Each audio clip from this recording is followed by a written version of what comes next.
8.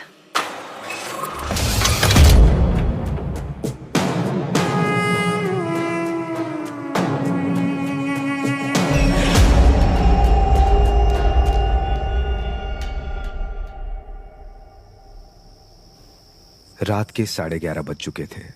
निखिल रोज की तरह अपने लैपटॉप में गेम खेल रहा था।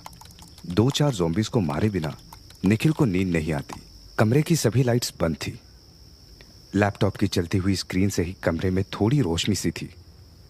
यहाँ निखिल के साथ उसका रूममेट और जिगरी दोस्त देव भी था, जो सोया हुआ था। देव आज ऑफिस में रिजाइन देकर आया था। देव एक एड एजेंसी में कॉपीराइटर है। वो क्लाइंट्स के ब्रीफ पर एड लिखता है। देव को अपना काम पसंद है, लेकिन पिछले कुछ महीनों में उसके लिखे सभी एड्स या तो क्लाइंट या फिर देव की बॉस तारा ने रिजेक्ट कर दिए। देव को समझ नहीं आ रहा था कि उसके साथ हो क्या रहा है, लेकिन आज सुबह जो ऑफिस में हुआ वो भी देव की सोच और समझ से परे ही था। तारा ने देव को अपने कैबिन में बुलाया था। जब वो कैबिन में पहुंचा तो तारा ने उसे बैठने के लिए कहा। फिर करीब आकर वो धीरे से बोली, देव, मेरे सीने पर एक बोझ है जिसे आज मैं बिना किसी डर के उतार देना चाहती हूँ। तारा ने जो कहा वो देव के जरा भी पल्ले नहीं पड़ा। वो झिझकते हुए बोला, मैं कुछ समझा नहीं। जो बात है आप साफ कहिए ना। ये सुनते ही तारा ने अपने कैबिन में यहां वहां नजर दौड़ाई और देव के हाथ में एक कागज का टुकड़ा रख दिया। देव ने कागज का वो टुकड़ा खोल कर देखा। उस पर लिखा था, वो आवाज चाहती है कि तुम ये शहर छोड़ दो। देव को वो कागज देकर तारा ने राहत की सांस ली और अपनी कुर्सी पर आकर बैठ गई। देव ने कागज पर लिखे मैसेज को फिर से पढ़ा और तारा को हैरानी से देखते हुए बोला, ये सब क्या है? ये कौन सी आवाजें हैं जो चाहती है कि मैं शहर छोड़ दूं? इस पर तारा ने कहा, मुझे नहीं पता वो कौन है। वो कोई इंसान नहीं है, बस एक आवाज है, बस एक आवाज। तारा ने घबराते हुए कहा। तारा की बात सुनकर देव कुछ देर तक खामोश रहा, फिर अचानक ही मुस्कुराने लगा। तुम मुस्कुरा क्यों रहे हो? तारा ने हैरानी से पूछा। तभी देव ने कागज का वो टुकड़ा टेबल पर रखते हुए कहा, आप मेरे साथ प्रैंक कर रही हैं ना? कल मेरा जन्मदिन है, इसलिए आज आप मेरे साथ ये प्रैंक कर रही हैं, है ना? जैसे लास्ट ईयर आपने विवेक के बर्थडे पर किया था। खुद भूत बनकर उसे डरा दिया था आपने, और आज इस कागज पर ये सब लिखकर मुझे डराना चाहती हैं। लेकिन मैं डरने वाला नहीं हूं। मैं बहुत स्ट्रांग हूं। मैं किसी से नहीं डरता। देव, मैं कोई प्रैंक नहीं कर रही। I am serious. तारा ने एकदम सीरियस टोन में कहा। फिर वो आगे बोली, ये सब कुछ महीनों पहले ही शुरू हुआ था। एक सुबह मैं उठी और मुझे एक औरत की आवाज आने लगी। मैं हर वक्त उसे अपने आसपास फील कर सकती हूँ। उसी के कहने पर मैंने तुम्हारे लिखे सभी एड्स को रिजेक्ट किया। वो चाहती है कि तुम यहाँ से चले जाओ। आप कुछ भी कहेंगी और मैं मान लूंगा, देव थपक से बोला। तभी तारा ने गुस्से में कहा, तुम्हें मानना पड़ेगा। सुना तुमने? मानना पड़ेगा तुम्हें। इतना कहकर तारा ने खुद को शांत किया और फिर भर आए गले से बोली, उसने मुझे धमकी दी है देव। वो मेरी बेटी को। कहते हुए तारा की आंखों में आंसू उतर आए थे। आपने मुझे ये सब पहले क्यों नहीं बताया? देव ने पूछा। मुझे समझ नहीं आ रहा था कि ये सब तुमसे कैसे कहूँ। ये बात ही इतनी अजीब है कि कोई भी इस पर यकीन नहीं करेगा, लेकिन मैं सच कह रही हूँ देव, मेरा यकीन करो। तारा की ये हालत देखकर देव को उस पर यकीन आ गया था, लेकिन उसे समझ नहीं आया कि ये कौन औरत है जो चाहती है कि वो ये शहर छोड़ दे, और क्यों।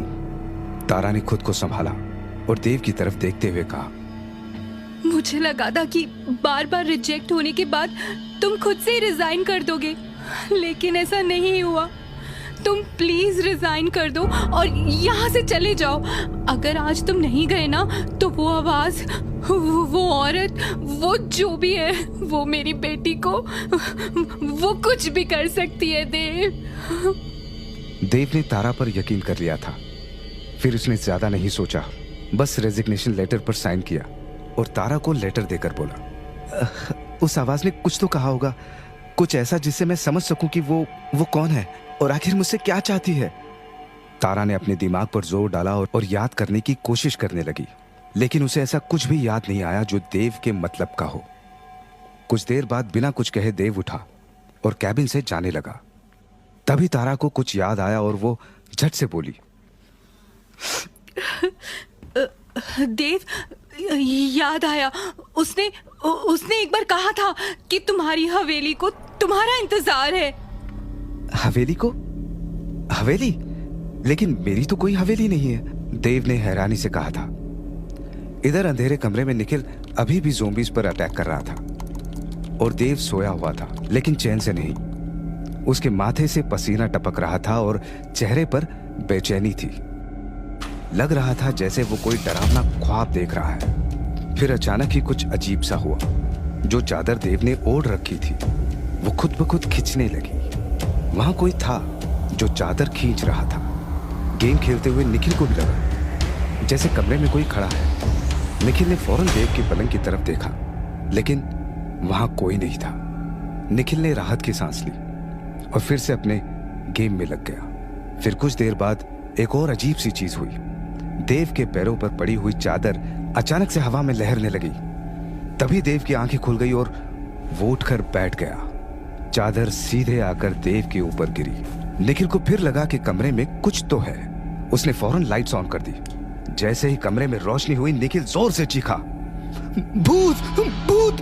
बचाओ! भूत! निखिल की चीखें सुनकर देव ने चादर हटाई और तेज आवाज में बोला, अरे मैं हूं देव। देव को देखकर निखिल की जान में जान आई। उसने खुद को संभाला और फिर मुस्कुराते हुए बोला, ओह, तू है? मुझे लगा कोई भूत भाई साहब है, लेकिन तू अभी तो सोया हुआ था ना, फिर अचानक से ऐसे उठकर। अपनी बात को पूरी करने से पहले ही निखिल रुक गया। वो देव के पास आकर बैठा और उसके कंधे पर हाथ रखकर बोला, फिर से वही बुरा ख्वाब देखा? हाँ यार, फिर से वही ख्वाब, वही हवेली, वही लोग, वही मौत का तांडव। यार पता नहीं ये ख्वाब कब मेरा पीछा छोड़ेगा।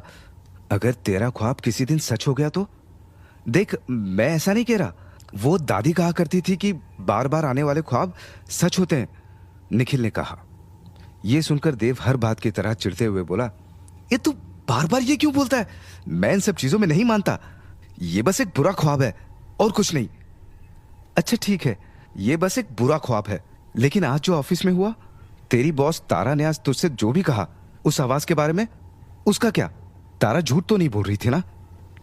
निखिल के सवाल पर देव कुछ देर खामोश ही रहा।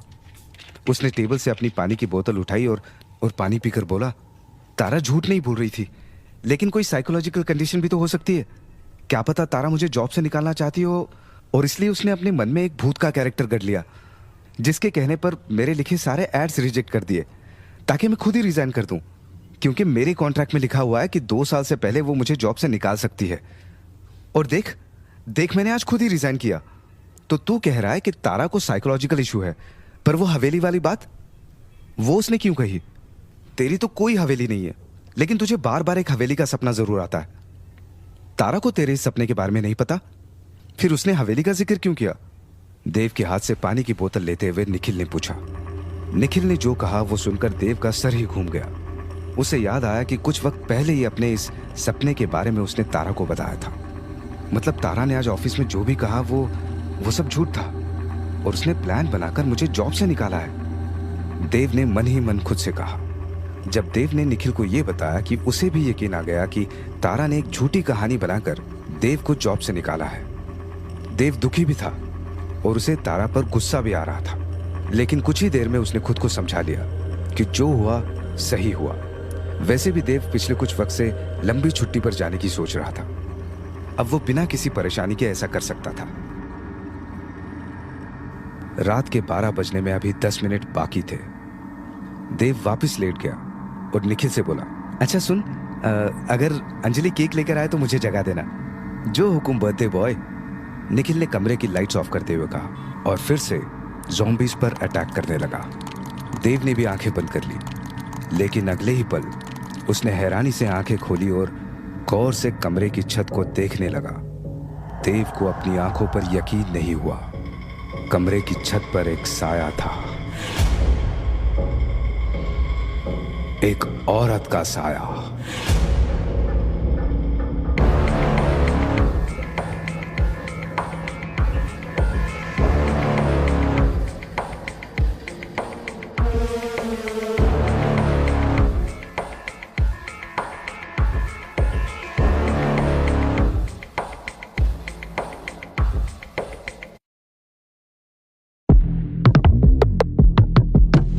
Eight.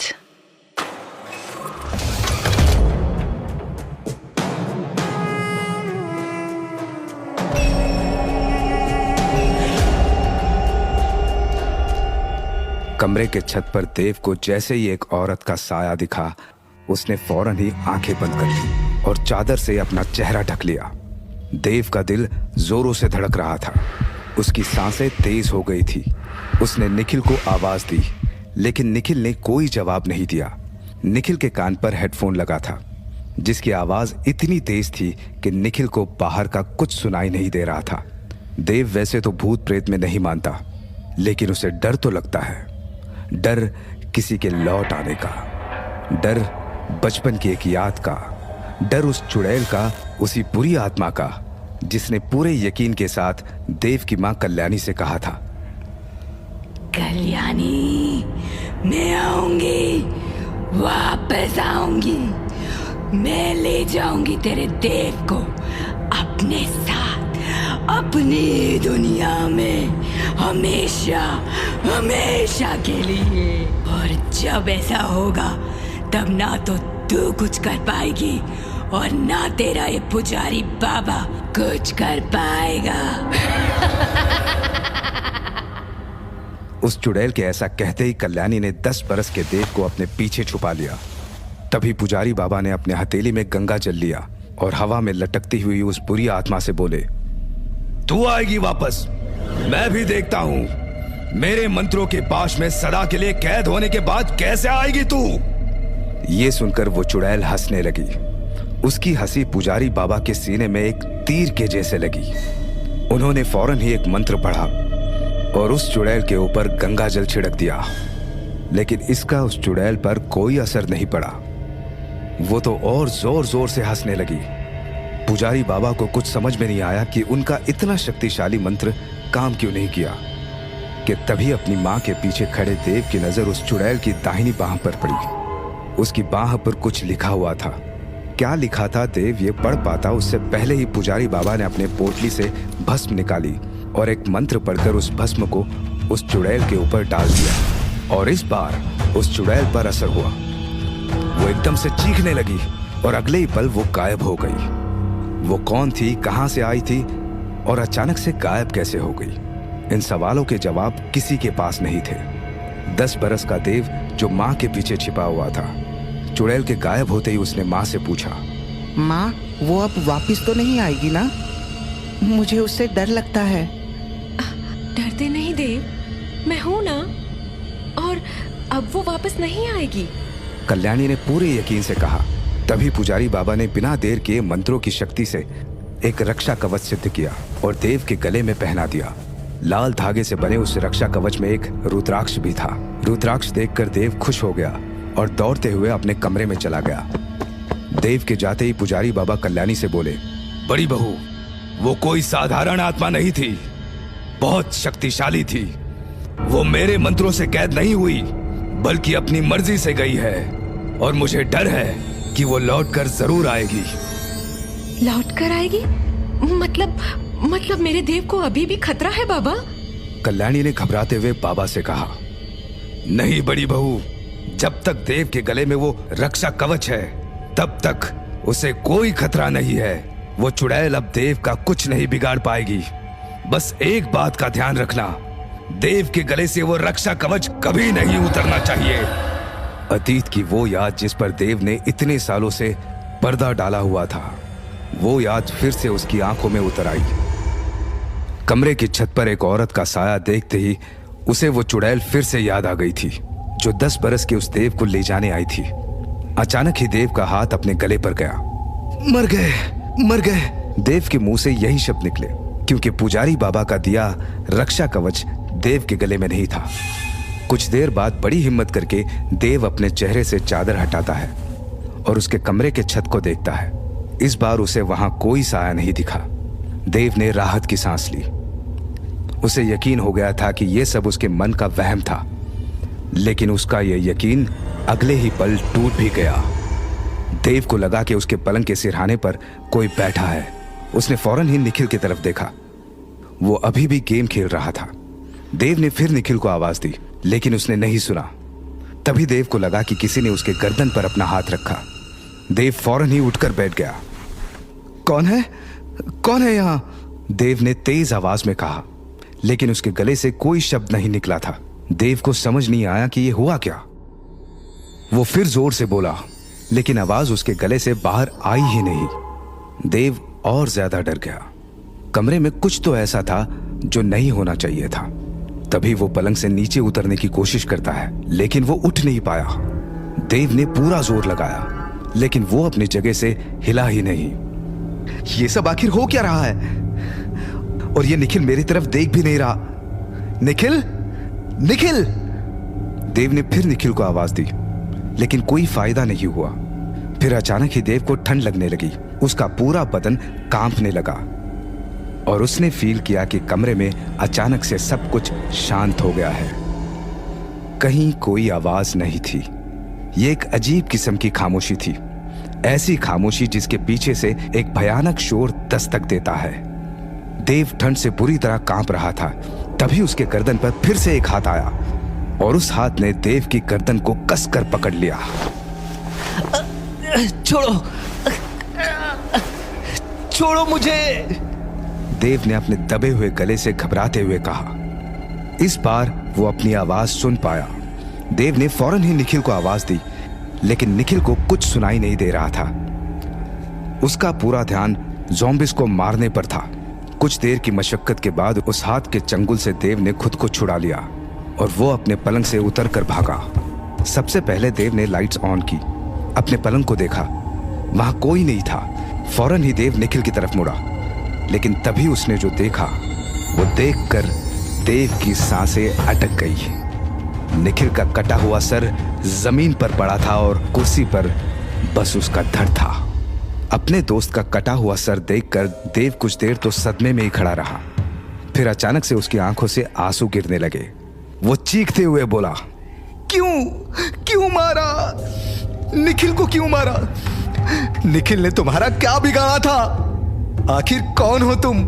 सामने आओ, सामने आओ, सामने आओ और मार दो मुझे भी। कोई सामने नहीं आया। देव ने निखिल का कटा हुआ सर उठाया और वापस उसके धड़ पर रख दिया। फिर वो निखिल के पलंग पर बैठ गया। देव की आंखें जमीन पर पड़े खून को देख रही थी। तभी देव को लगा कि कोई उसे देख रहा है। देव ने जैसे ही सामने देखा तो उसके होश ही उड़ गए। काला लिबास पहने हुए एक औरत उसके ठीक सामने खड़ी थी। उसका पूरा चेहरा जला हुआ था। देव ने उसके चेहरे से नजर हटा ली और घबराते हुए बोला, कौन हो तुम? वो औरत कुछ नहीं बोली, बस मुस्कुरा दी। अगले ही पल वो गायब हो गई और देव के ठीक पीछे आकर बैठ गई। देव कुछ समझ पाता उससे पहले उस औरत ने देव की गर्दन पकड़ ली और उसे हवा में उछाल दिया और देव वापस पलंग पर ही आकर गिरा। वो औरत अब वहां नहीं थी। देव ने यहां वहां देखा, लेकिन वो कहीं नहीं दिखी। उसकी आवाज कमरे की छत से आई थी। देव ने फौरन ही ऊपर देखा। वो औरत कमरे की छत पर उल्टी लटकी हुई थी। उसने देव की आंखों में देखा और उसे डर दिखाई दिया। देव की आंखों में देखकर वो औरत फिर से मुस्कुराने लगी। कौन हो तुम? और मुझसे क्या चाहती हो? और निखिल को क्यों मारा? क्यों मारा निखिल को? देव इस बार गुस्से में बोला। देव का तल्ख लहजा सुनते ही वो औरत देव के ठीक सामने आकर खड़ी हो गई और तेज आवाज में बोली, मरेंगे, सब मरेंगे और तू कुछ नहीं कर पाएगा।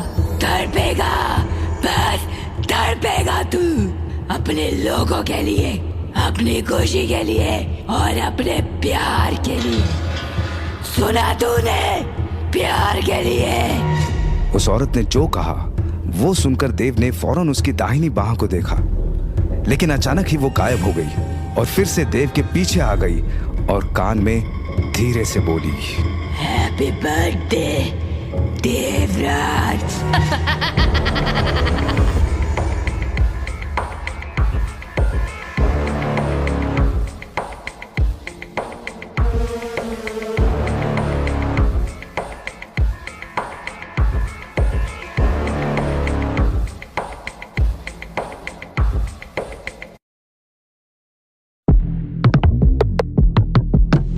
Eight.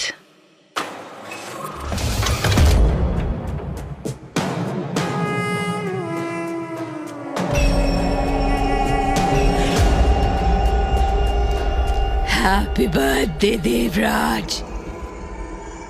ये सुनते ही देव ने पीछे मुड़कर देखा और उसकी आंखें फटी की फटी रह गई। इसलिए नहीं कि वो औरत फिर से गायब हो गई थी। देव हैरान था ये देखकर कि वो अपने रूम में नहीं था। वो अब एक बड़ी सी छत पर खड़ा था। छत के ठीक बीच में एक जलती हुई लालटेन थी। वहां बहुत सारे गमले भी थे, पर उनमें एक भी पौधा नहीं था। देव को उस छत से पूरा गांव दिख रहा था। गांव के घरों में रोशनी थी। देव हैरान था कि अभी वो अपने रूम में था, फिर अचानक से इस छत पर कैसे आ गया। ये मेरे साथ क्या हो रहा है? मैं यहां कैसे आ गया? तुम आए नहीं हो, तुम्हें यहाँ लाया गया है। देव के कानों में जैसे ही ये शब्द पड़े, उसने फौरन ही आवाज के डायरेक्शन में देखा। छत के आखिरी हिस्से में वही औरत खड़ी थी जिसका चेहरा जला हुआ था। तुम फिर आ गई। आखिर कौन हो तुम और चाहिए क्या तुम्हें? सवाल ये नहीं कि मैं कौन हूँ, सवाल तो ये है कि तुम कौन हो।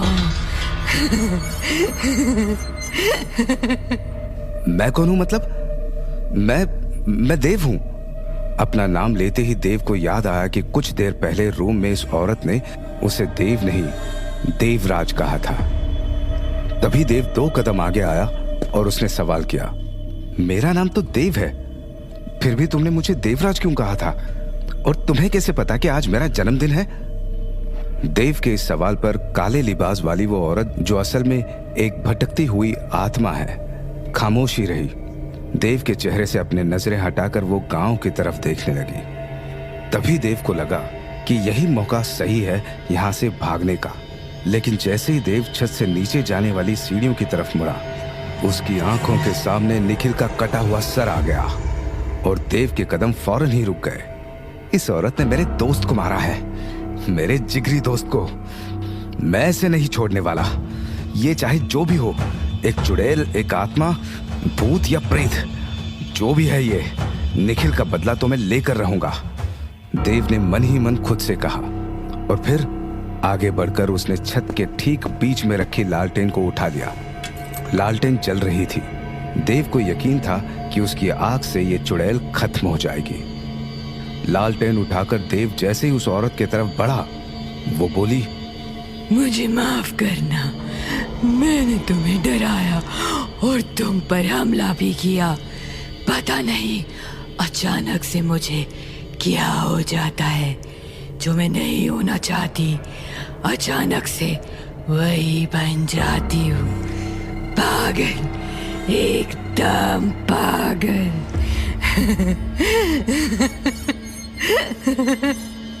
गांव की तरफ देखते हुए उस औरत ने जो कहा वो सुनकर देव रुक गया। उसका दिल जोरों से धड़कने लगा। उसका गला अचानक से सूख गया और हाथ से छूटकर नीचे गिर गई लालटेन। ये सब तो उस चुड़ैल ने भी कहा था जो मुझे अपने साथ ले जाना चाहती थी।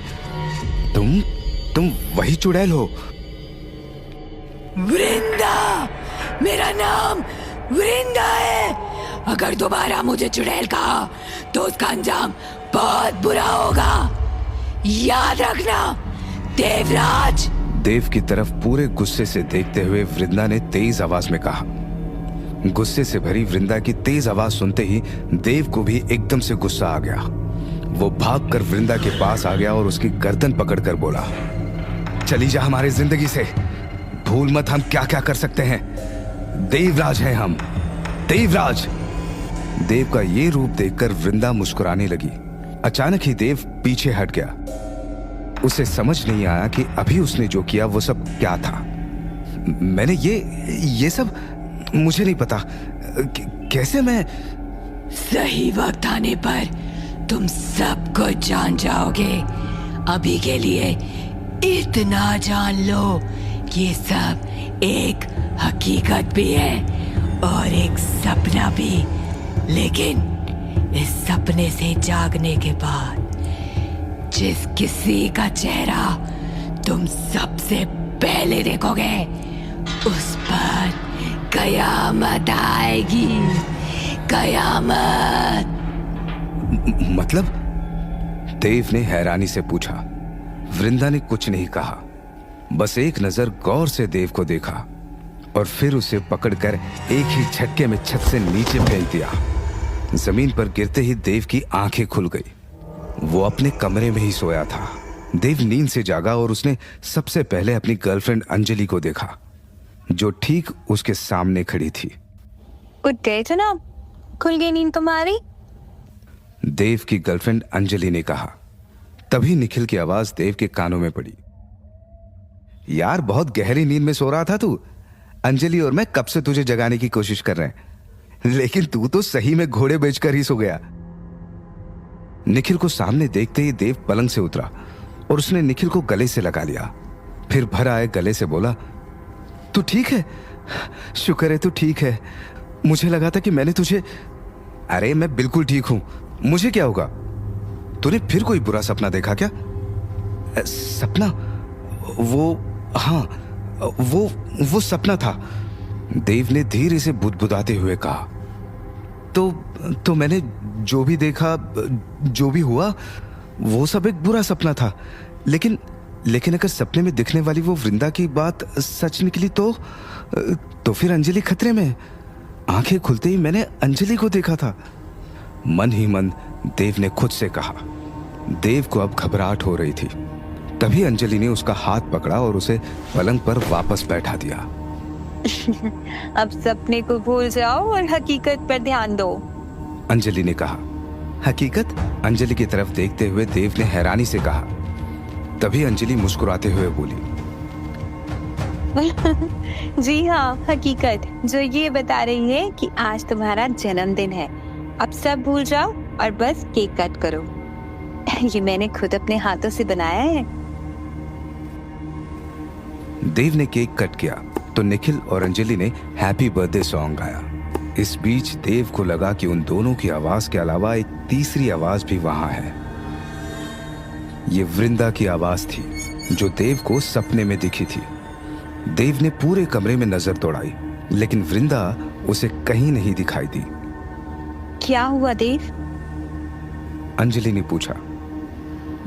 कुछ नहीं, वो मुझे लगा। देव अपनी बात पूरी करता कि तभी उसका फोन बजा।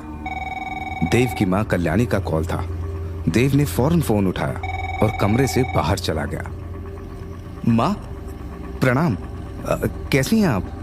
कॉल उठाते ही देव ने कहा, मैं एकदम ठीक हूँ। तुम्हें जन्मदिन की बधाई देने के लिए फोन किया है। आज 25 बरस के हो गए हो तुम।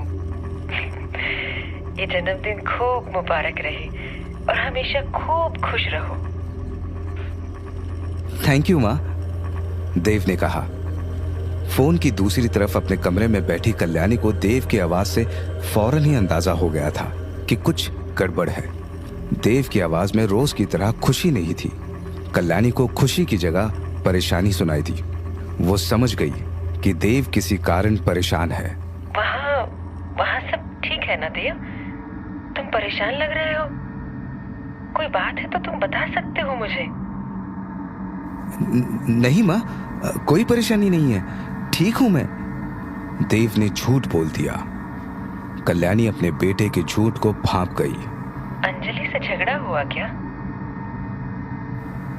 नहीं माँ, वो बस मैं थोड़ा थका हुआ हूँ, इसलिए मेरी आवाज से आपको ऐसा लगा होगा, लेकिन सब ठीक है यहाँ।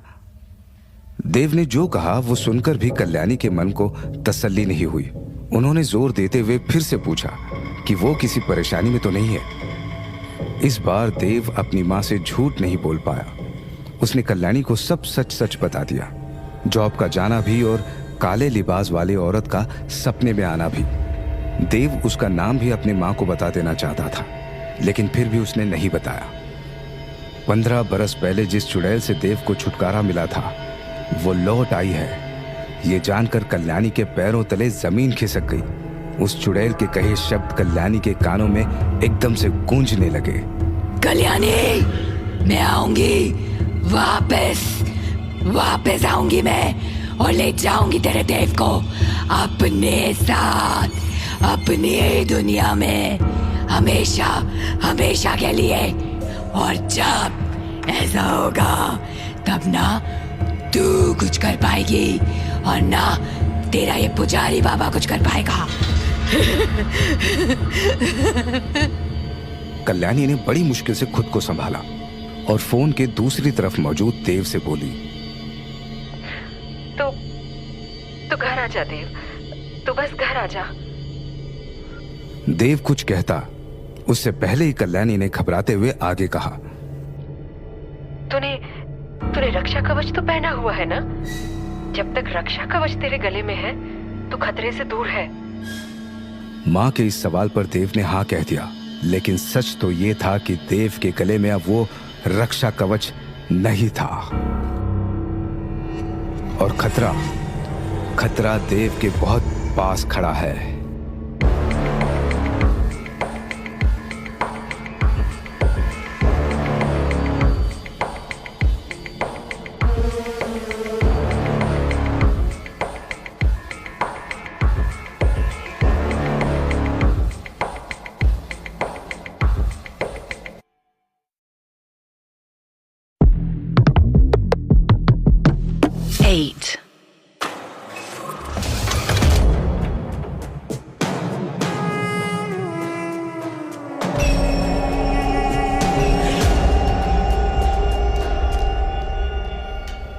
देव के दोस्तों ने पहले से ही प्लान किया हुआ था कि देव का 25वां जन्मदिन वो सब मनाली में सेलिब्रेट करेंगे। वहां देव के कजिन शिवम का एक रिसोर्ट है। सुबह होने से पहले ही देव अपनी गर्लफ्रेंड अंजलि और अपने दोस्त निखिल के साथ मनाली के लिए निकल गया।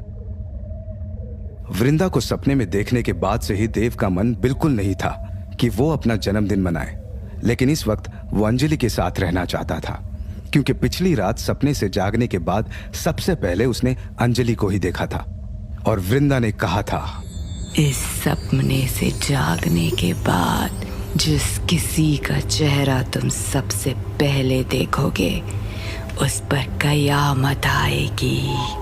देव को डर है कि अगर वृंदा का कहा सच हो गया तो वो क्या करेगा। उसे समझ नहीं आ रहा था कि आने वाले एक ऐसे खतरे से वो अंजलि को कैसे बचाएगा जिसका उसे जरा भी अंदाजा नहीं। देव नहीं जानता था कि खतरा किस सूरत में आएगा, लेकिन उसका मन बार बार यही कह रहा था कि खतरा आएगा जरूर। दोपहर के 3 बज चुके थे। मनाली अब कुछ ही दूर पर था।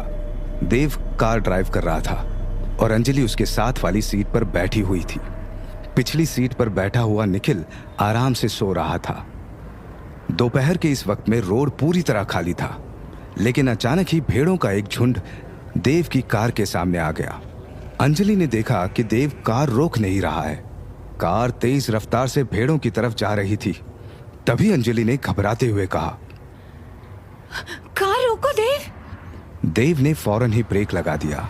कार के रुकते ही अंजलि गुस्से में बोली, क्या कर रहे हो तुम? सामने इतनी भेड़े हैं और तुम हो कि कार रोक ही नहीं रहे हो। क्या सामने भेड़े हैं? सामने तो कुछ भी नहीं है, पूरा रोड खाली है। सामने रोड को देखते हुए अंजलि भी हैरान थी, क्योंकि अब वहां एक भी भेड़ नहीं थी। लेकिन अभी तो मैंने खुद अपनी आंखों से देखा था। अचानक से इस रोड पर बहुत सारी भेड़ें आ गई थी। मेरा यकीन करो देव, मैं झूठ नहीं बोल रही। तुम जानते हो ना, मैं झूठ नहीं बोलती। अरे बाबा, मैं ये अच्छे से जानता हूँ, लेकिन तुम देखो ना, रोड पर कोई भेड़ नहीं है। लेकिन मैंने भेड़ों का झुंड देखा था देव। अंजलि ने तेज आवाज में कहा। उसे अब देव पर गुस्सा आ रहा था, क्योंकि देव उसका यकीन नहीं कर रहा था। अंजलि की आवाज तेज हुई तो निखिल भी नींद से जाग गया।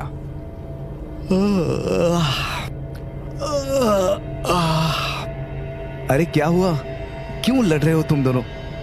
उबासी लेते हुए निखिल बोला। देव कुछ कहता उससे पहले ही अंजलि ने निखिल को सारी बात बता दी। पूरी बात सुनने के बाद निखिल फौरन ही कार से उतरा और आसपास देखने लगा, लेकिन उन तीनों के अलावा वहां सच में कोई नहीं था। कुछ दिखा तुम्हें? निखिल के कार में बैठते ही अंजलि ने सवाल किया। नहीं यार, कोई नहीं दिखा। निखिल का जवाब सुनकर अंजलि पहले से ज्यादा परेशान हो गई और धीरे से बोली, जब यहाँ कोई है ही नहीं तो फिर मुझे जो दिखा वो क्या था? वो तुम्हारे मन का वहम था। सफर में अक्सर ऐसे वहम हो जाते हैं, इस पर ज्यादा मत सोचो। अंजलि का हाथ अपने हाथ में रखते हुए देव ने कहा। फिर वो आगे बोला, अच्छा अब चलें, वहां रिसोर्ट में शिवम भी हमारा वेट कर रहा है। देव की बात पर अंजलि ने कोई रिएक्शन नहीं दिया। तभी देव ने मुस्कुराते हुए कहा, वैसे जब तक आपका हुक्म नहीं होगा कार आगे नहीं बढ़ेगी रानी साहिबा। यह सुनते ही अंजलि मुस्कुरा दी। तभी पीछे बैठा निखिल धीरे से बोला, oh how romantic. Shut up Nikhil, Dev ने कहा और कार स्टार्ट कर दी। लेकिन अगले ही मोड़ पर कार जैसे ही मुड़ी, एक बूढ़ा आदमी कार के सामने आ गया। देव ने बहुत तेजी में ब्रेक्स लगाए।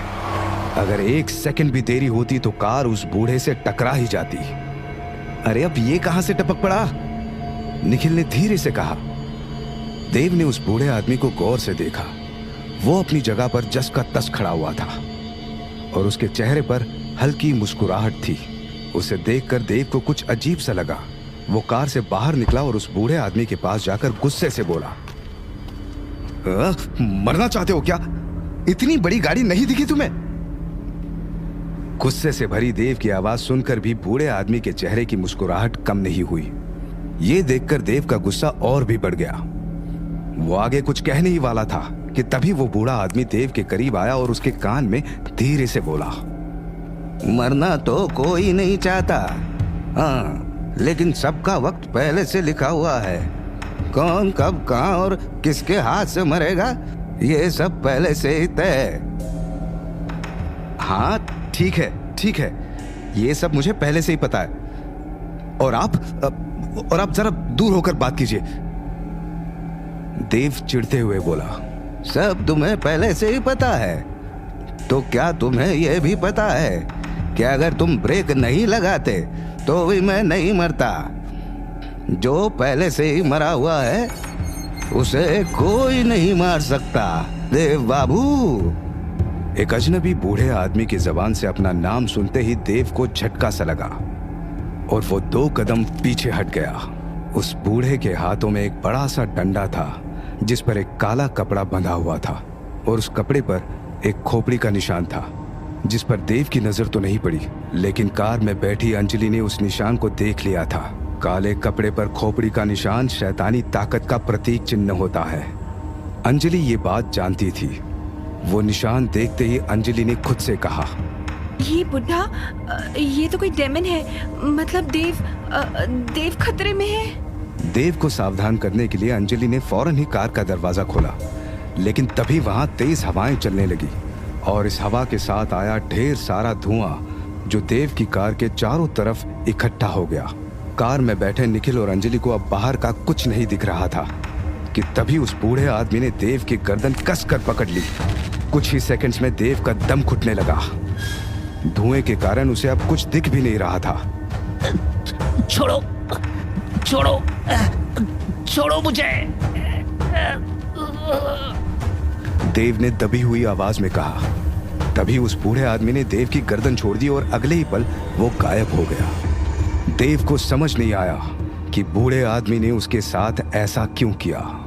तभी देव के कान में एक आवाज गूंजी। ये आवाज किसी और की नहीं, वृंदा की थी। नहीं बचेगी, वो किसी कीमत पर नहीं बचेगी।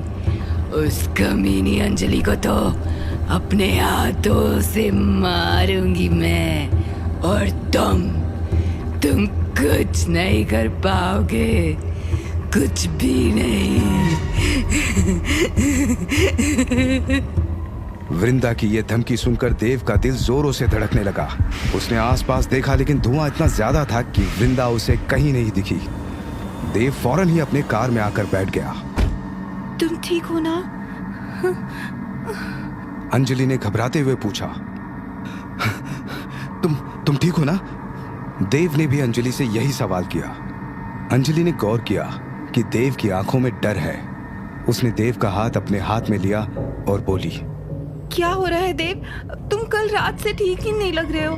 कुछ तो है जो अलग है, अजीब है। और वो बुढ़ा आदमी, वो कोई इंसान नहीं था देव। उसके काले कपड़े पर खोपड़ी का निशान था, यानी कि शैतान की ताकत का निशान।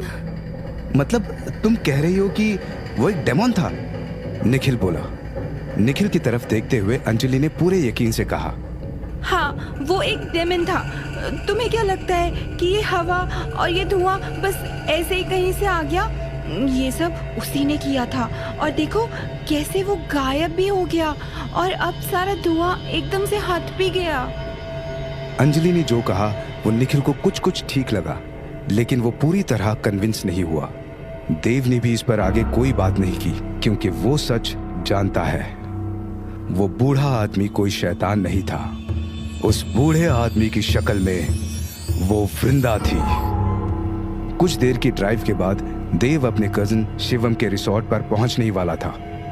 अंजलि का ध्यान अब भी उस काले कपड़े पर बने हुए शैतानी निशान पर अटका हुआ था और देव के मन में बस वृंदा के कहे शब्द गूंज रहे थे, नहीं बचेगी, वो किसी कीमत पर नहीं बचेगी। उस कमीनी अंजलि को तो अपने हाथों से मारूंगी मैं, और तुम कुछ नहीं कर पाओगे, कुछ भी नहीं।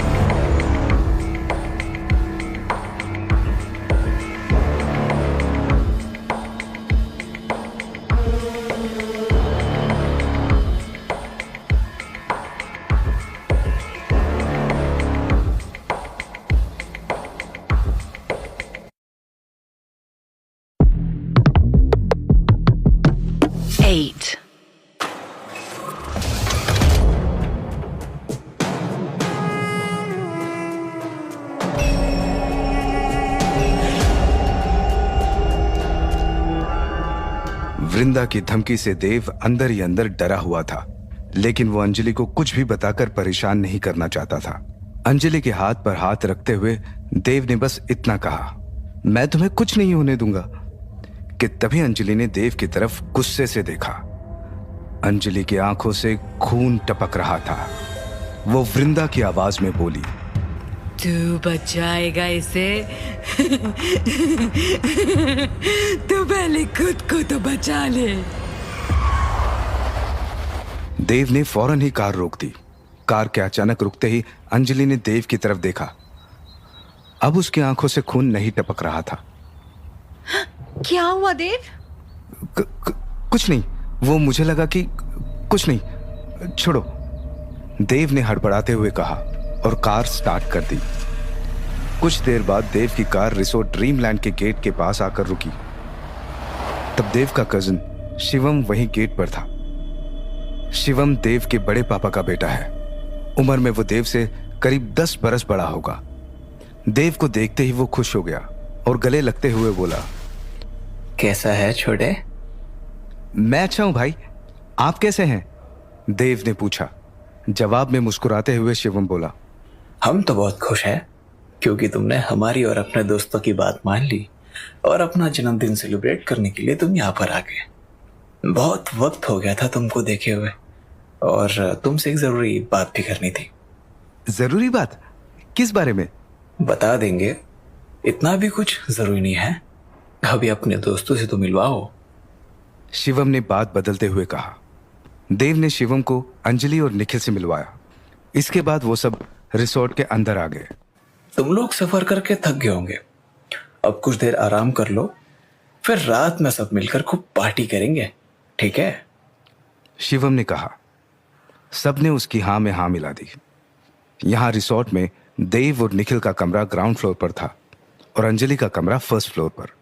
देव चाहता था कि वो अंजलि के साथ एक ही कमरे में रहे, लेकिन शिवम के सामने वो कुछ बोल नहीं पाया। देव अपने बड़े भाई से थोड़ा झिझकता था क्योंकि शिवम थोड़ा पुराने ख्यालों का है और उसका गुस्सा भी बड़ा तेज है। एक बार गुस्सा आने पर शिवम भूल जाता है कि जो सामने है वो अपना है या पराया। रिसोर्ट में काम करने वाले बिशन काका ने देव और निखिल का सामान एक ही कमरे में रख दिया।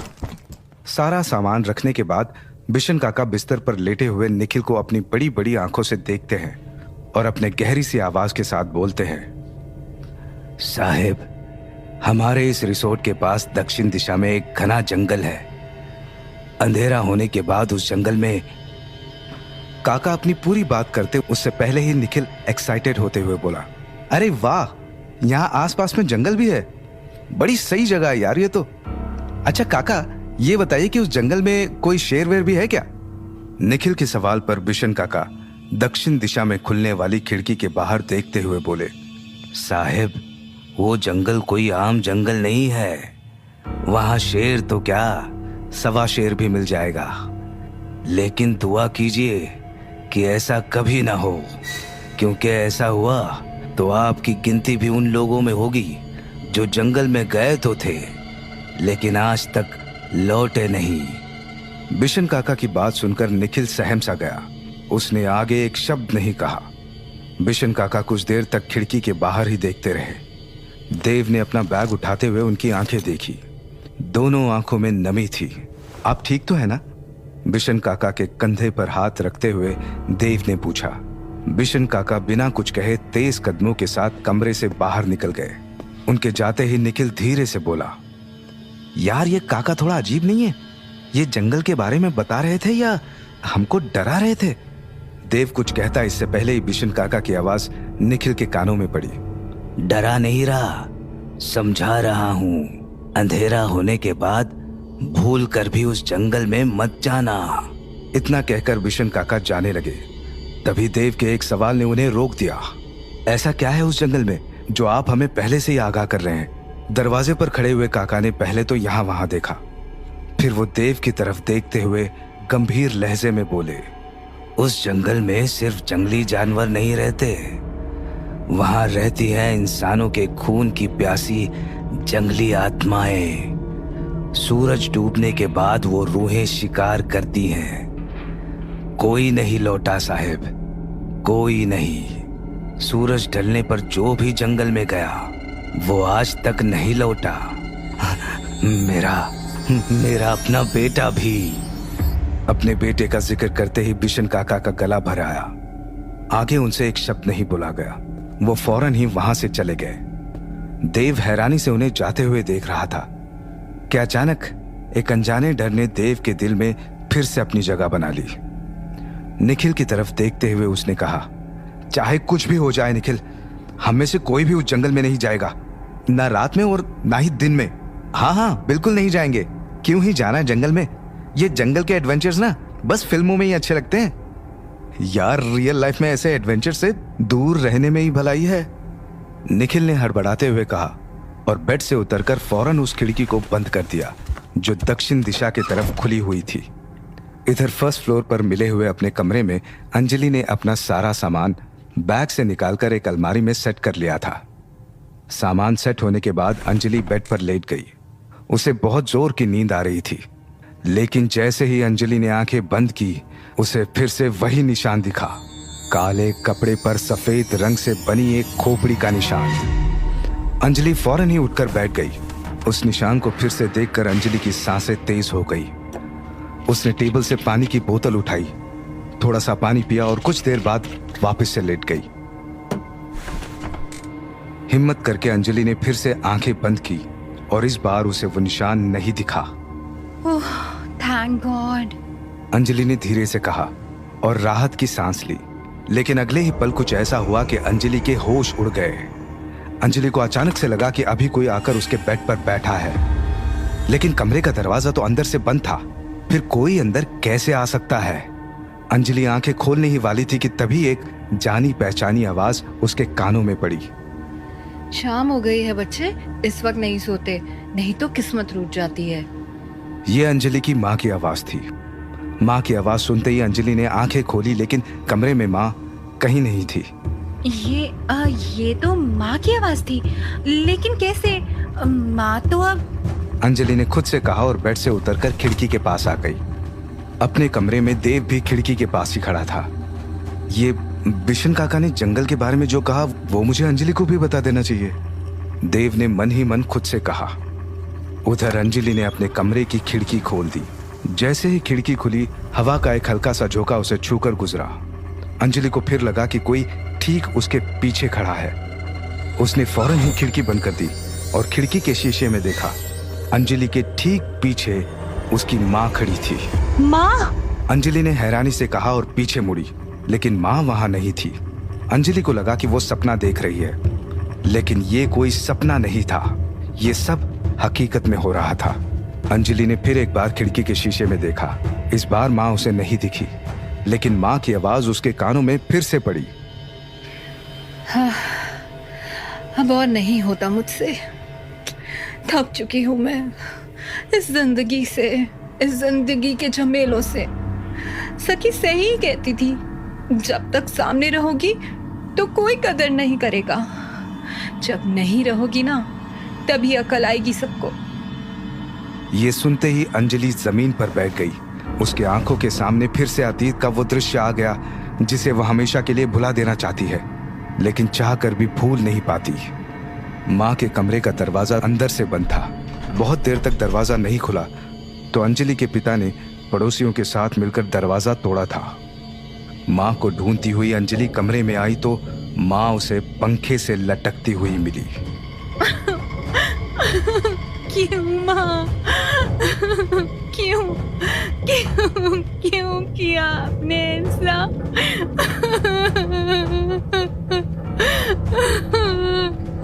जमीन पर बैठी हुई अंजलि ने रोते हुए कहा, 6 बरस पहले अंजलि की माँ ने खुदकुशी कर ली थी, जिसके बाद पुलिस इन्वेस्टिगेशन भी हुई, लेकिन पुलिस ये पता नहीं लगा पाई कि आखिर उन्होंने ऐसा क्यों किया था। अंजलि ने पुलिस को बताया था कि माँ अक्सर किसी से बात किया करती थी, लेकिन किससे ये कोई नहीं जान पाया।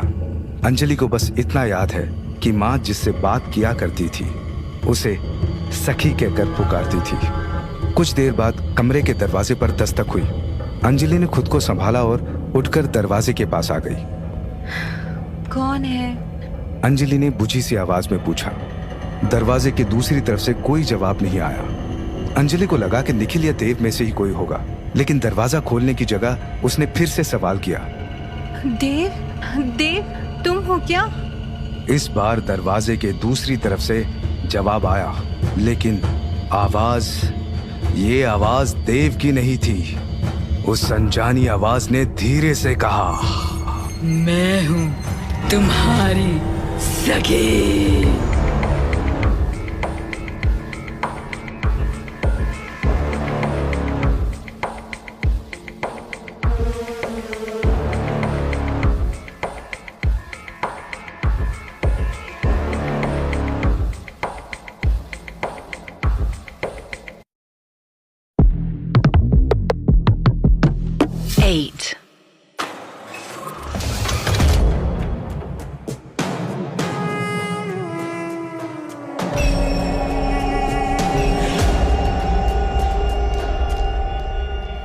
सखी।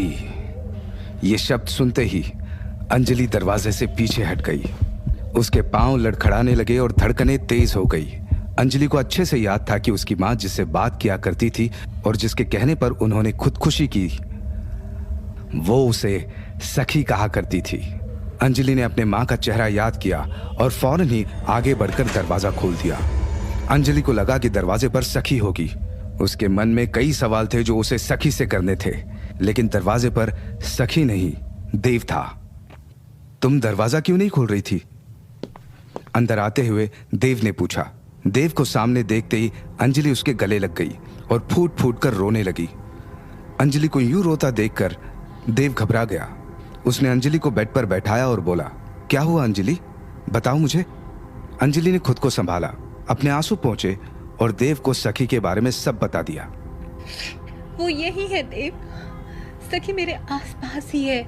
ये सब सुनकर देव ने पहले तो कमरे का दरवाजा बंद किया, फिर अंजलि को पानी की बोतल देते हुए बोला, ये लो पानी पियो। तुम मेरी बात का यकीन नहीं कर रहे ना? ये मेरा वहम नहीं है देव, सखी है, वो यही कहीं है। मुझे यकीन है तुम पर, क्योंकि मैं जानता हूं कि सखी है। अंजलि, तुम जानते हो, लेकिन तुम कैसे? अंजलि ने हैरानी से कहा। देव ने अंजलि का हाथ अपने हाथ में लिया और धीरे से बोला, सखी एक रूह है और वो तुम्हें मारना चाहती है, लेकिन मैं तुम्हें कुछ नहीं होने दूंगा। मारना चाहती है? लेकिन क्यों? ये सुनकर देव ने अंजलि को गले लगा लिया और थोड़ी बदली हुई आवाज में बोला, क्योंकि तुम मेरे रास्ते का सबसे बड़ा कांटा हो। इतना कहकर देव ने अंजलि को कसकर पकड़ लिया। देव मुझे दर्द हो रहा है। देव छोड़ो मुझे प्लीज। अंजलि ने घबराते हुए कहा। तभी देव अपनी बदली हुई आवाज में धीरे से बोला, तुम बिल्कुल अपनी माँ जैसी नहीं हो। वो तो मेरी हर बात मान लेती थी। मैंने बस एक बार कहा था और उस बेचारी ने खुदकुशी कर भी ली। उस वक्त तुम्हें चोट पहुंचाने का कोई और बेहतर तरीका मुझे सूझा ही नहीं। तुम्हारी माँ के जाने के बाद तुम्हें रोता हुआ देखकर मुझे बड़ा सुकून मिलता था। तभी कमरे का दरवाजा फिर से बजा और बाहर से देव की आवाज आई, अंजलि मैं हूं, दरवाजा खोलो। बाहर से आई देव की आवाज सुनकर अंजलि को झटका सा लगा। देव तो उसके सामने था, फिर बाहर कौन था? और अगर देव बाहर है तो जिसने अंजलि को पकड़ा हुआ है वो कौन है? कौन हो तुम? ये मैं हूं अंजलि, तुम्हारा देव। देव की बदली हुई आवाज सुनकर अंजलि अब समझ गई थी कि यह देव नहीं, कोई बहरूपिया है। अंजलि ने इस देव के चंगुल से खुद को छुड़ाने की बहुत कोशिश की, लेकिन उसने अंजलि को नहीं छोड़ा। छोड़ो मुझे। अंजलि ने दबी हुई आवाज में कहा। अब उसका दम घुटने लगा था। उसे समझ नहीं आ रहा था कि अब खुद को कैसे बचाएं। तभी उसने दरवाजे की तरफ देखा और बाहर खड़े देव को आवाज दी, देव दरवाजे के बाहर ही खड़ा था, लेकिन अंदर की कोई आवाज उस तक नहीं जा रही थी। देव ने फिर से नॉक किया। तभी पीछे से देव का कजन शिवम बोला, शायद वो सो रही होगी, तुम भी अपने कमरे में जाओ और आराम करो। जी भाई, देव ने धीरे से कहा। कमरे के अंदर मौजूद उस बहरूपिया देव ने तेज आवाज में बोला, कोई तुम्हें नहीं सुन रहा, कोई नहीं आने वाला। जाने दो मुझे प्लीज प्लीज। ये सुनकर उस बहरूपिया देव ने एकदम से अंजलि को छोड़ दिया और जोर जोर से हंसने लगा।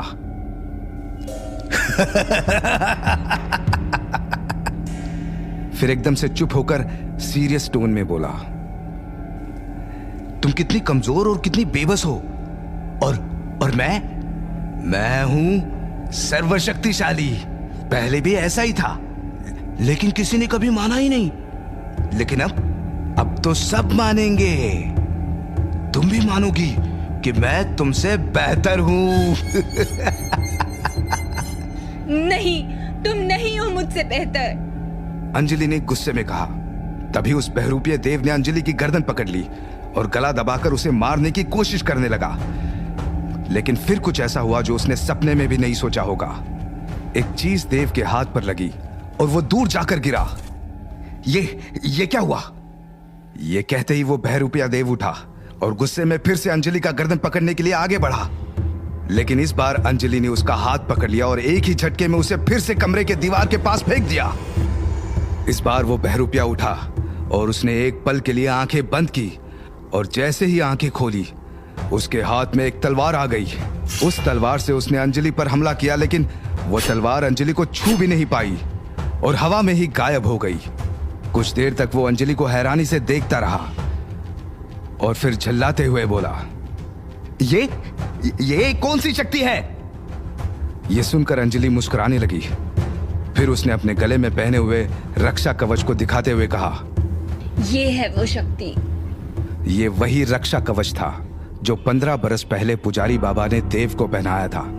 वृंदा से रक्षा करने के लिए। कुछ महीनों पहले अंजलि का एक छोटा सा एक्सीडेंट हुआ था, जिसके बाद ये रक्षा कवच देव ने अंजलि को पहना दिया था। अंजलि के ठीक सामने हैरान खड़ा वो बहरूपिया देव असल में कोई और नहीं, वृंदा ही थी।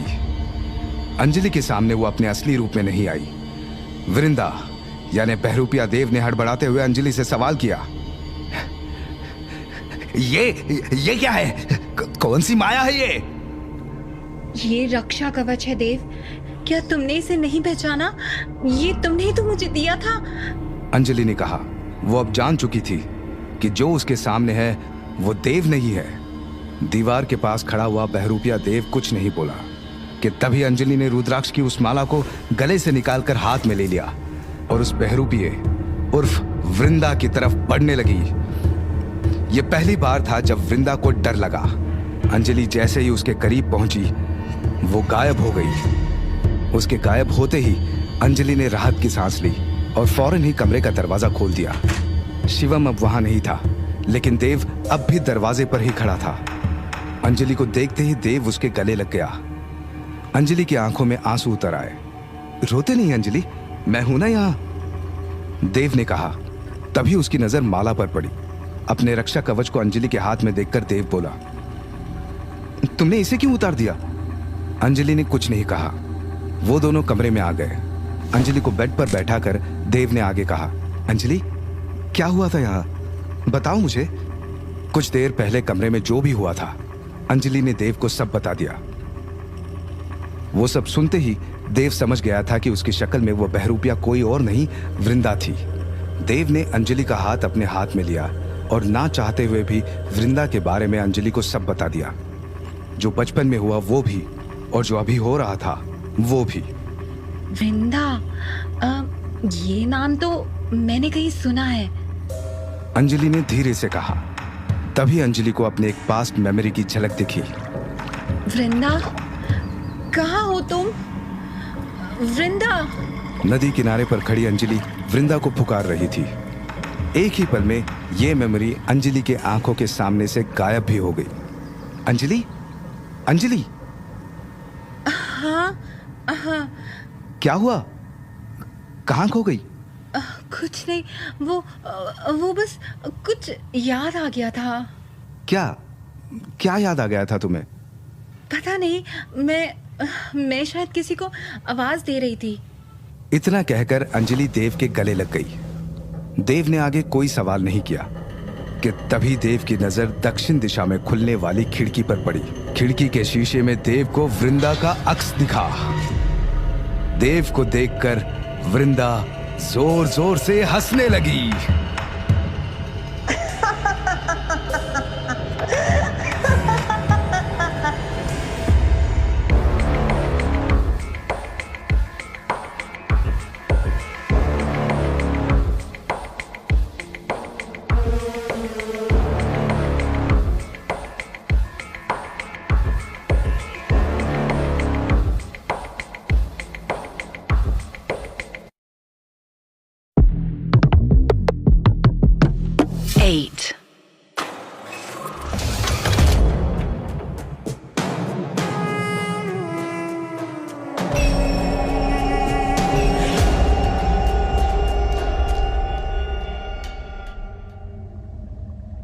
खिड़की के शीशे पर देव को वृंदा का अक्स दिख रहा था। वो जोर जोर से हंस रही थी। उसकी हंसी की आवाज से देव घबरा गया था। फिर अचानक ही वृंदा ने हंसना बंद कर दिया और वो एकदम से सीरियस टोन में बोली, देव बाबू, इस खेल में अब आएगा असली मजा।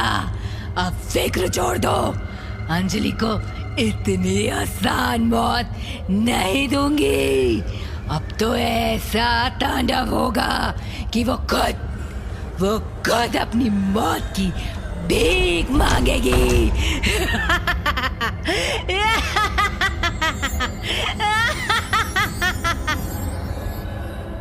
इतना कहकर वृंदा का अक्स खिड़की से गायब हो गया।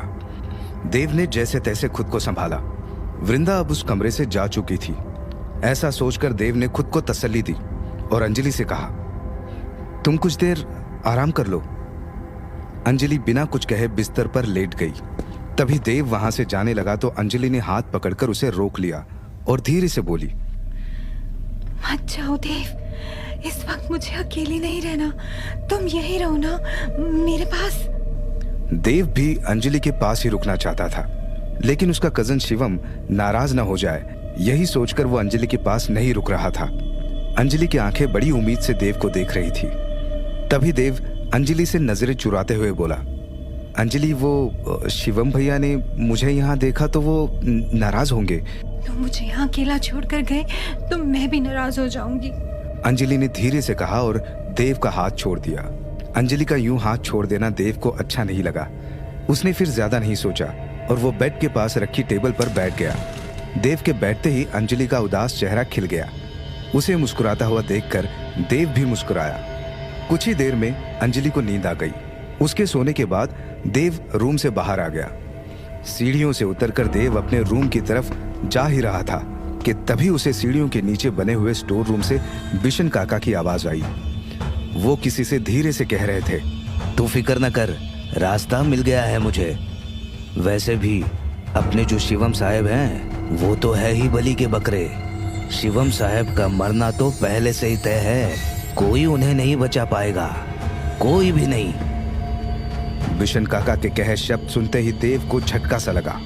शिवम भाई का मरना पहले से ही तय है? ये बिशन काका क्या बोल रहे हैं? देव ने मन ही मन खुद से कहा। स्टोर रूम का दरवाजा थोड़ा सा खुला हुआ था। देव ने अंदर झांक कर देखा। अंदर काफी अंधेरा था। देव को बस एक आदमी की परछाई सी दिखी। बिना कोई आवाज किए देव स्टोर रूम के अंदर आ गया। उसने फौरन ही लाइट ऑन कर दी, लेकिन स्टोर रूम में देव को कोई नहीं दिखा। ये बिशन काका अभी तो यहीं थे, फिर एकदम से गायब कैसे हो गए? देव हैरानी से बोला। उसने स्टोर रूम को अच्छे से देखा। वहां पुराने सामान के अलावा कुछ भी नहीं था। देव ने अपना माथा पकड़ लिया। उसे समझ नहीं आ रहा था कि बिशन काका एक ही पल में गायब कैसे हो गए। तभी देव के कंधे पर पीछे से एक हाथ आया। देव फौरन ही पीछे मुड़ा। सामने बिशन काका खड़े थे। देव ने हैरानी से उन्हें देखा और हड़बड़ाते हुए बोला, आप तो अभी यहीं थे, फिर अभी पीछे से? आप क्या बोल रहे हैं साहब? मैं कुछ समझा नहीं। बिशन काका ने कहा, मैं कह रहा हूं कि आप अभी स्टोर रूम में थे, लेकिन जैसे मैंने लाइट्स ऑन की आप गायब हो गए। देव थोड़ा सा झल्लाते हुए बोला, क्यों मजाक कर रहे हैं साहब? मैं तो किचन में था, अभी बाहर की तरफ जा रहा था तो स्टोर रूम की लाइट जली देखी, तो बस देखने आ गया। देव को बिशन काका के कहे एक भी शब्द पर यकीन नहीं आया। इस बार वो तेज आवाज में बोला, झूठ मत बोलिए, मैंने खुद आपको यहाँ देखा था और आपकी आवाज भी सुनी थी। आप यहाँ किसी से बात कर रहे थे। किससे बात कर रहे थे आप? बोलिए, कौन था यहाँ? देव के चेहरे पर गुस्सा देखकर बिशन काका धीरे से बोले, आप बहुत लंबे सफर से आए हैं, कुछ देर सो लीजिए, नहीं तो तबीयत बिगड़ जाएगी आपकी। और मेरा यकीन कीजिए साहब, मैं यहाँ नहीं था। ठीक है, मान लिया कि आप यहाँ नहीं थे, लेकिन फिर मैंने जिसे देखा वो कौन था? देव ने सवाल किया। आपने जो देखा वो बस आपके मन का भ्रम था। सवाल के जवाब में बिशन काका ने बस इतना ही कहा और स्टोर रूम से बाहर चले गए। देव उन्हें रोककर और भी सवाल करना चाहता था, लेकिन वो समझ चुका था कि बिशन काका सच नहीं बोलने वाले। देव को खुद पर यकीन था कि उसने जो भी सुना और देखा वो उसके मन का भ्रम नहीं था। शिवम भाई को बिशन काका से खतरा है। मुझे कुछ भी करके बिशन काका पर नजर रखनी होगी, देव ने खुद से ही कहा और स्टोर रूम की लाइट ऑफ कर दी। जिस आदमी की परछाई को देव ने कुछ देर पहले देखा था और जिसे वो बिशन काका समझ रहा था, लाइट्स ऑफ होते ही वो आदमी स्टोर रूम के आखिरी हिस्से में बने एक सीक्रेट दरवाजे से बाहर आया और देव के वहां से जाते ही मुस्कुराने लगा। फिर उस आदमी ने जेब से फोन निकाला और एक नंबर डायल किया। काम शुरू हुआ या नहीं? फोन के दूसरे तरफ से एक बूढ़ा आदमी अपनी भारी सी आवाज में बोला। स्टोर रूम में मौजूद आदमी ने जवाब में कहा, पहली चाल चल दी गई है मालिक, और आप तो बिना वजह परेशान हो रहे थे। ये देव तो बड़ा ही सीधा है, इससे आपको कोई खतरा नहीं है। जब तक काम पूरा नहीं हो जाता, देव मेरे लिए सबसे बड़ा खतरा है। ये जितना दिखता है उतना सीधा नहीं है। बिल्कुल अपने बाप जैसा है ये भी, जिद्दी और खतरनाक। इसलिए जो कहा है बस वही करो, और शिवम को इस सब की भनक भी नहीं लगनी चाहिए। जी मालिक, जैसा आप कहें वैसा ही होगा। स्टोर रूम से निकलकर देव अपने कमरे में जा चुका था। निखिल अपने लैपटॉप में गेम खेल रहा था। देव ने निखिल से कुछ नहीं कहा। वो खिड़की के पास आकर बैठ गया। अब देव को भी लग रहा था कि उसने स्टोर रूम में जो भी देखा और सुना वो शायद उसके मन का वहम ही था। कहीं ये सब वृंदा ने तो नहीं किया? देव ने मन ही मन सोचा, लेकिन अगले ही पल उसने तय किया कि सच चाहे जो भी हो वो शिवम को इस बारे में सब बता देगा। लेकिन जन्मदिन के पार्टी के बाद, पार्टी से पहले ये सब बताकर वो शिवम को परेशान नहीं करना चाहता था। दूसरी तरफ कमरे में शिवम यहाँ वहाँ तेज कदमों से चल रहा था। वो काफी परेशान था। उसकी गर्लफ्रेंड नैना भी पार्टी में आने वाली है और उसे समझ नहीं आ रहा था कि वो नैना को देव से कैसे मिलवाएगा। तभी शिवम का फोन बजा। नैना का ही कॉल था। कहाँ हो तुम कहाँ हो नैना? मैं कब से तुम्हारा वेट कर रहा हूँ। अरे वो मेरी कार खराब हो गई है, मैं पास में ही हूँ, बस किसी से लिफ्ट लेकर पहुँचती हूँ। फोन के दूसरी तरफ से नैना ने कहा। ये सुनते ही शिवम बोला, लिफ्ट क्यों लेनी है? तुम रुको वही, मैं आता हूँ। मैं आ जाऊंगी शिवम, तुम वही रहो। अच्छा और ये बताओ, तुमने देव से बात की क्या? नैना के इस सवाल पर शिवम चुप ही रहा। शिवम की चुप्पी से नैना फौरन ही समझ गई कि उसने अब तक देव को कुछ नहीं बताया। तुम्हें अब तक उसे बता देना चाहिए था। नैना ने नाराज होते हुए कहा। तभी शिवम झल्लाते हुए बोला, ये मेरे लिए आसान नहीं है। आज जन्मदिन है उसका, मैं कैसे बताऊं उसे? कैसे बोलूं कि देखो देव, तुम्हारी एक्स गर्लफ्रेंड है ना, वो मेरी गर्लफ्रेंड है और हम दोनों शादी करने वाले हैं। इतना कहते ही शिवम को लगा कि कमरे में कोई और भी है। वो पीछे मुड़ा तो सामने देव खड़ा था। शिवम ने अभी जो भी कहा था देव ने वो सब सुन लिया था।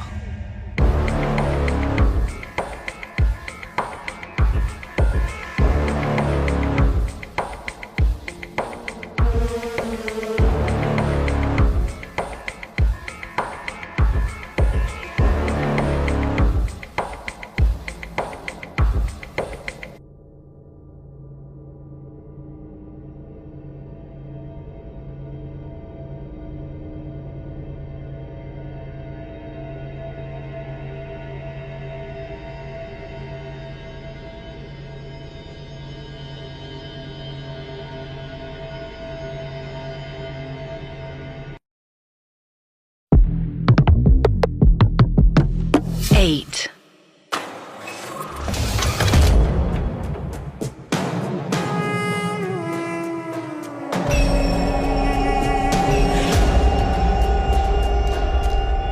देव को सामने देखकर शिवम ने फौरन ही नैना का कॉल कट कर दिया और थोड़ा झिझकते हुए बोला, देव वो मैं बस तुझे बताने ही वाला था।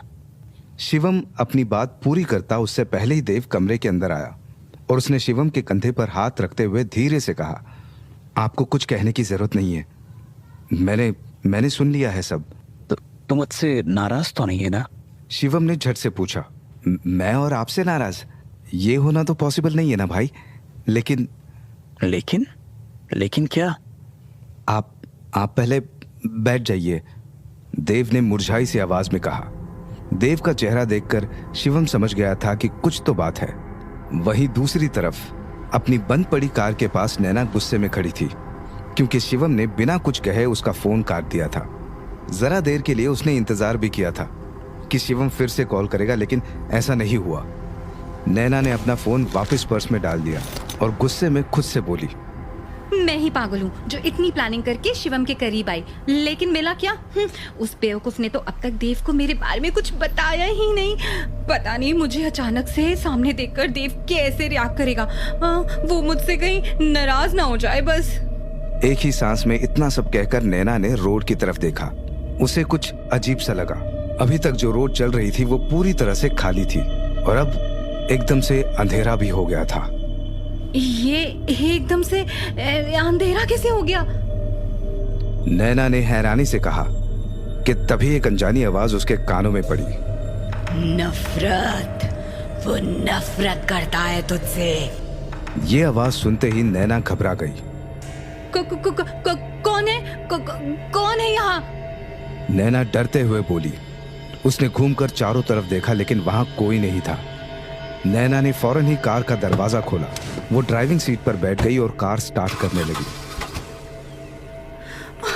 बस एक बार स्टार्ट हो जाओ, बस एक बार, प्लीज प्लीज। नैना ने कई बार कोशिश की लेकिन कार स्टार्ट नहीं हुई। तभी नैना की नजर कार में लगे फ्रंट मिरर पर पड़ी।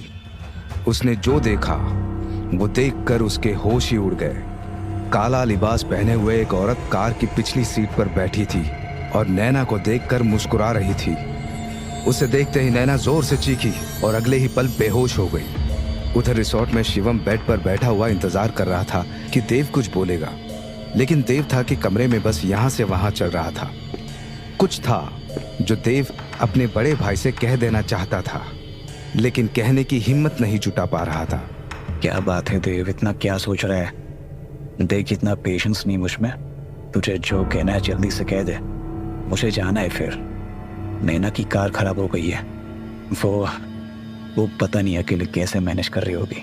शिवम की जबान से नैना का नाम सुनते ही देव रुक गया और शिवम की आंखों में आंखें डालकर वो पूरे यकीन से बोला, मुझे आपको कुछ बताना है नैना के बारे में।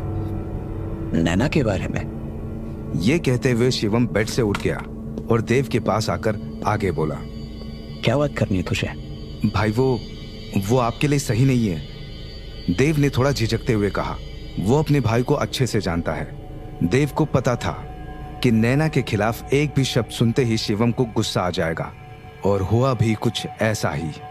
शिवम ने अपने दोनों हाथों से देव का कॉलर पकड़ लिया और गुस्से में चीखते हुए बोला, वो सही नहीं है, मतलब वो एक गलत लड़की है। तो आखिर कहना क्या चाहता है? क्या मैं इतना पागल दिखता हूं तुझे कि मैं अपने लिए गलत लड़की को पसंद करूंगा? मेरा वो मतलब नहीं था भाई। तो क्या मतलब था तेरा? शिवम तेज आवाज में ही बोला, भाई आप पहले शांत हो जाइए और ये कॉलर छोड़िए मेरा।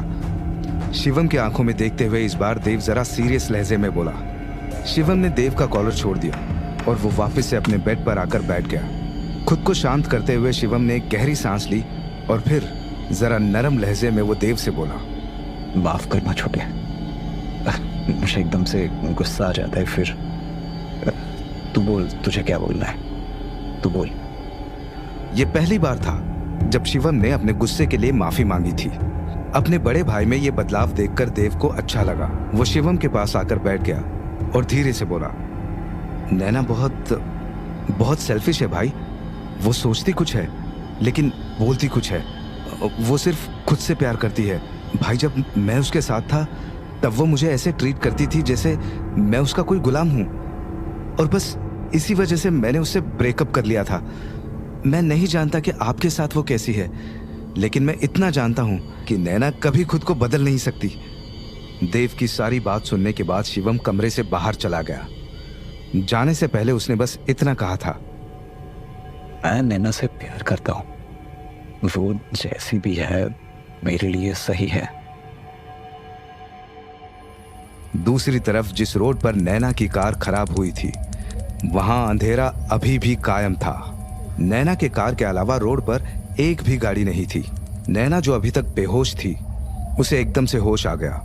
अपनी आंखें खुलते ही नैना ने पिछली सीट को देखा लेकिन वहां कोई नहीं था। नैना ने राहत की सांस ली लेकिन अगले ही पल वो डर से कांप उठी। काले लिबास वाली वो औरत नैना के बगल वाली सीट पर बैठी थी। कौन हो? कौन हो तुम? नैना ने घबराते हुए कहा। नैना की आंखों में डर देखकर वो औरत मुस्कुराते हुए बोली, मैं वृंदा हूँ।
8.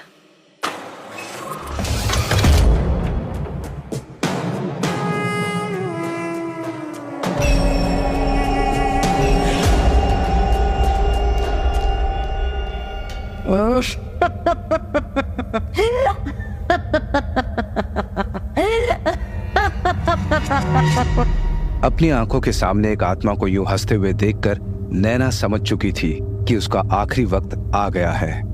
डर के मारे वो सर से पांव तक कांप रही थी।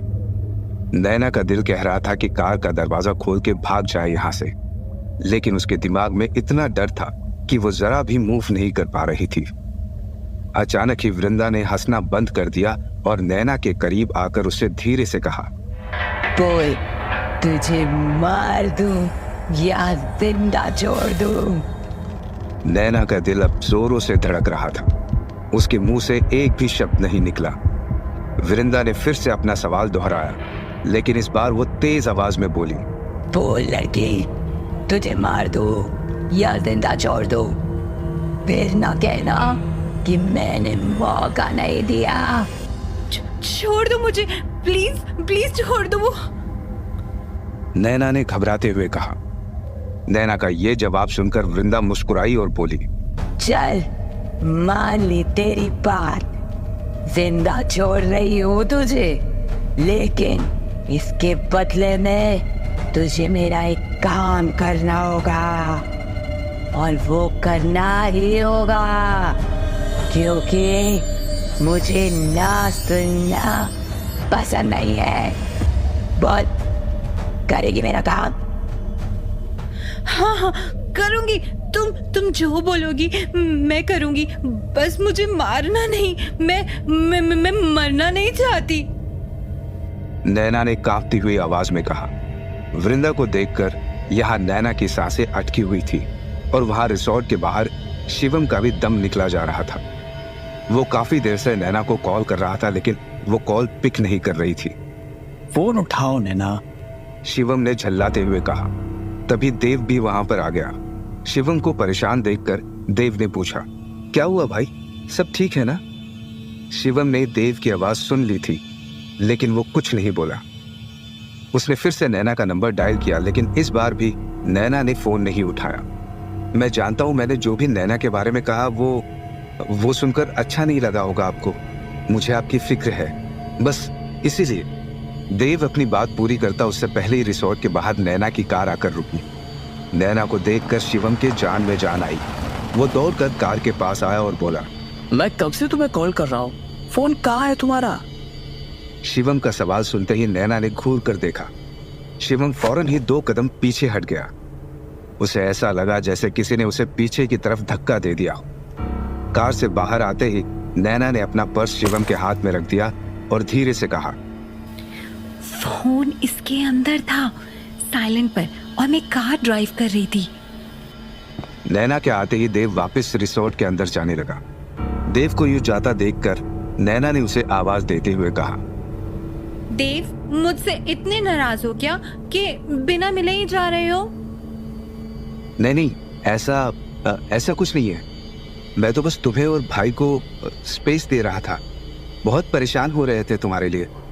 तुम्हारी कार ठीक हो गई थी तो ये बात भाई को कॉल करके तुम्हें बता देनी चाहिए थी। लेकिन कुछ भी ना बताने की आदत लगता है अभी तक गई नहीं। देव के कहे शब्दों में तंज था। नैना ने शिवम की तरफ देखा और मुस्कुराते हुए बोली, देख रहे हो शिवम बर्थडे बॉय को कैसे मुझे ताने मार रहा है? शिवम कुछ नहीं बोला, बस हल्के से मुस्कुरा दिया। नैना ने फिर से देव की तरफ देखा और उसके थोड़ा और करीब आकर बोली, कोई बात नहीं, आज तुम्हारा बर्थडे है देव। आज तुम जो चाहे कह सकते हो, जो चाहे कर सकते हो। मैं तो कुछ भी नहीं कहूंगी। मेरी तरफ से आज तो तुम्हें खून भी माफ है। नैना ने जो कहा वो सुनकर देव को कुछ अजीब सा लगा। देव ने गौर से नैना की आंखों में देखा। उसकी आंखों में कुछ तो था जो अलग था, लेकिन क्या अलग था ये देव समझ नहीं पाया कि तभी नैना हंसने लगी और हंसते हुए बोली, शक्ल तो देखो अपनी देव, तुम्हारी तो हवाइयां ही उड़ गई। अरे मैं तो मजाक कर रही थी बाबा, तुम तो बिल्कुल नहीं बदले देव, बिल्कुल वैसे ही हो, एकदम बुद्धू।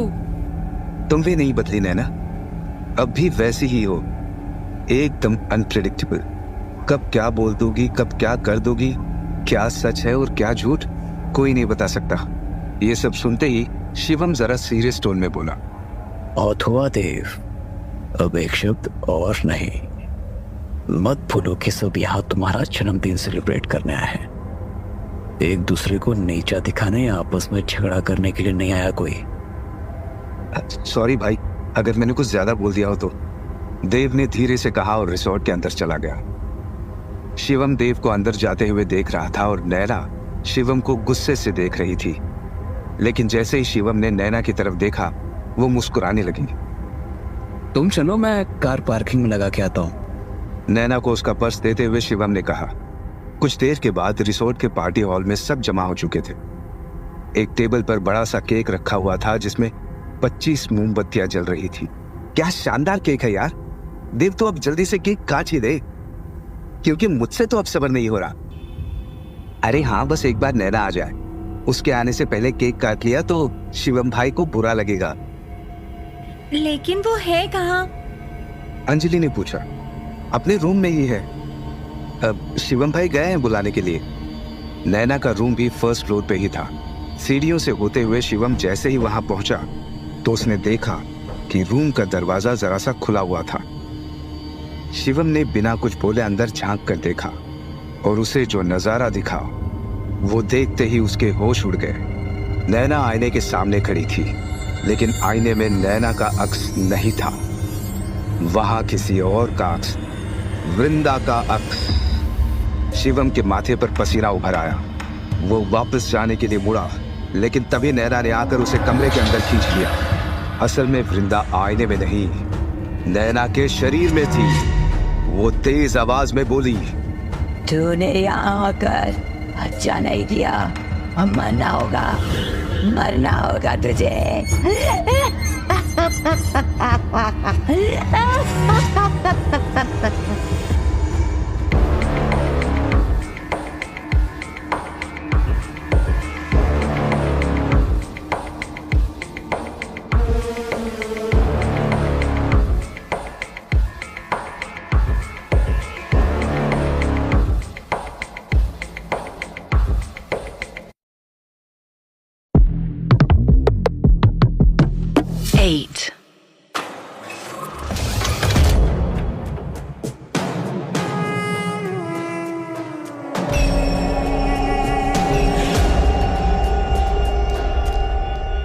शिवम फर्श पर गिरा हुआ था।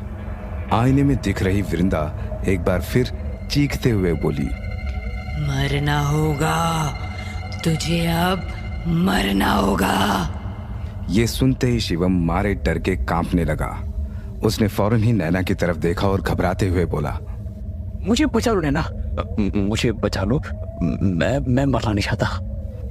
नैना, जिसके अंदर वृंदा की आत्मा मौजूद थी, वो शिवम से नॉर्मल आवाज में बोली, तुम्हें कुछ नहीं होगा शिवम, मैं हूं ना, कुछ नहीं होगा तुम्हें। ये सुनकर वृंदा ने चीखते हुए कहा, ए लड़की, ये क्या बोल रही है तू? तुझे मैंने जिंदा छोड़ा है अपने काम के लिए, लेकिन इस लड़के से मुझे कोई काम नहीं निकलवाना। इसे तो मरना ही होगा, वरना इस सबको बता देगा कि तेरे शरीर में मैं हूँ। नैना ने फौरन ही अपने दोनों हाथ जोड़े और आईने के सामने देखकर वृंदा से विनती करते हुए कहा, शिवम किसी से कुछ नहीं कहेगा, मेरा यकीन करो, और तुम्हारे काम को पूरा करने में शिवम मेरी मदद भी करेगा। नैना ने शिवम का हाथ पकड़ा और उसे फर्श से उठाया। शिवम ने आईने में दिख रही वृंदा की तरफ देखा और नैना के कहने पर वृंदा से कहा कि वो उसके काम को पूरा करने में जरूर मदद करेगा। लेकिन वृंदा को शिवम पर यकीन नहीं था। वृंदा ने एक ही पल में नैना के पूरे दिमाग को ओवरटेक कर लिया। फिर उसने एक पिन निकाला और शिवम के बाईं हथेली में बीचों बीच एक कट लगा दिया। शिवम के हथेली से खून निकलने लगा। ये क्या किया तुमने? शिवम घबराते हुए बोला। तभी नैना के बॉडी में मौजूद वृंदा ने शिवम के हथेली पर नैना का हाथ रख दिया और धीरे से कहा, अब अटूट कसम खा कि तू वही करेगा जो मैं कहूंगी, और अगर तूने ये अटूट कसम तोड़ी तो याद रखना तू खुद ही मर जाएगा। इस वक्त वृंदा की बात मानने के अलावा शिवम को दूसरा कोई रास्ता नहीं दिखा। अटूट कसम खाने से पहले शिवम ने बस इतना पूछा, तुम्हारा काम होने पर तुमने ना की तोड़ी छोड़ दोगी ना? वृंदा ने हाँ कहा। फिर बिना कोई सवाल किए शिवम ने वो अटूट कसम खा ली। उधर नीचे रिसोर्ट के पार्टी हॉल में निखिल की आंखें केक पर ही टिकी हुई थी। एक लाइव बैंड भी वहां मौजूद था। अंजलि के कहने पर बैंड का लीड सिंगर देव की पसंद के गाने गा रहा था, लेकिन देव का सारा ध्यान अपने भाई शिवम पर था, जो अभी तक नैना के कमरे से नहीं लौटा था। शिवम भाई अभी तक नीचे क्यों नहीं आए? अंजलि की तरफ देखते हुए देव ने कहा। देव को परेशान देखकर अंजलि ने धीरे से कहा, वो अपनी गर्लफ्रेंड के साथ है देव, क्या पता दोनों कुछ जरूरी बात कर रहे हो। तुम फिक्र मत करो, आ जाएंगे वो।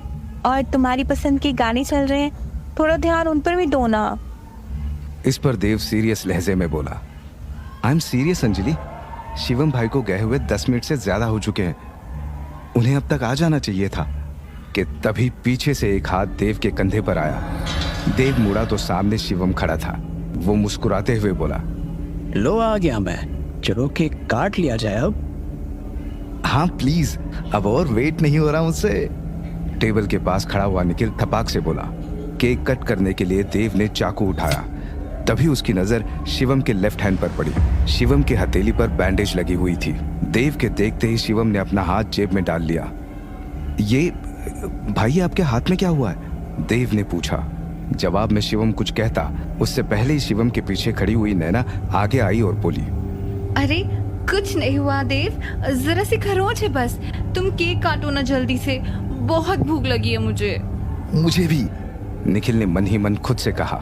देव ने केक कट किया और सबसे पहले अपने बड़े भाई शिवम को केक खिलाया। हैप्पी बर्थडे छोटे, हमेशा खुश रहे। थैंक यू भाई, देव ने कहा। फिर देव ने केक का एक और पीस निकाला और अंजलि की तरफ अपना हाथ बढ़ाया, लेकिन तभी नैना देव और अंजलि के बीच में आ गई। नैना ने देव के हाथ से केक का बाइट लिया और फिर देव को अपने हाथ से केक खिलाकर वो उसके गले लग गई और धीरे से बोली, ये 25वां जन्मदिन तुम्हें खूब मुबारक रहे देव। मेरी दुआ है कि तुम्हें तुम्हारा खोया हुआ प्यार फिर से मिल जाए और तुम्हें वो सब याद आ जाए जो तुम भूल चुके हो। नैना ने जो कहा वो सुनकर देव को अजीब सा लगा, क्योंकि नैना कभी इस तरह से बात नहीं करती। अपनी बात कहकर नैना एक साइड में जाकर खड़ी हो गई। देव ने देखा कि वो शिवम से दूर जाकर खड़ी हुई है। देव कुछ समझ पाता उससे पहले ही पार्टी हॉल में लाउड म्यूजिक बजने लगा। शिवम के कुछ दोस्त आए और देव को डांस के लिए स्टेज पर ले गए। देव, देव, हैप्पी बर्थडे। अंजलि ने पीछे से आवाज देते हुए कहा, लेकिन लाउड म्यूजिक ने देव को कुछ सुनाई नहीं दिया। अंजलि का उतरा हुआ चेहरा देखकर नैना के चेहरे पर मुस्कुराहट आ गई। कुछ देर के बाद लाउड म्यूजिक अंजलि से बर्दाश्त नहीं हो रहा था, तो वो पार्टी हॉल से बाहर गार्डन में आ गई। गार्डन में हल्की रोशनी थी और कुछ चेयर्स लगे हुए थे। अंजलि एक चेयर पर बैठ गई और आसमान में चमकते तारों को देखने लगी। गार्डन में एकदम खामोशी थी। कुछ देर बाद अंजलि को लगा कि कोई ठीक उसके पीछे खड़ा है। अंजलि ने फौरन ही पीछे मुड़कर देखा, वहां कोई नहीं था। लेकिन जैसे ही अंजलि ने वापस सामने देखा तो उस गार्डन के बिल्कुल बीच में एक बड़ा सा गिफ्ट बॉक्स दिखा। ये बॉक्स अभी तो यहाँ नहीं था। कहते हुए अंजलि चेयर से उठकर गिफ्ट बॉक्स के पास गई। उसने बॉक्स उठाकर देखा, उस पर लिखा था, एक तोहफा अंजलि के लिए। मेरे लिए तोहफा? ये जरूर देव का काम होगा। अपने लास्ट बर्थडे पर भी उसने मुझे गिफ्ट दिया था। अंजलि ने मुस्कुराते हुए कहा और गिफ्ट खोलने लगी। और अगले ही पल अंजलि ने जैसे ही गिफ्ट देखा, वो गिफ्ट बॉक्स उसके हाथ से छूट गया। वो जोर से चीखी,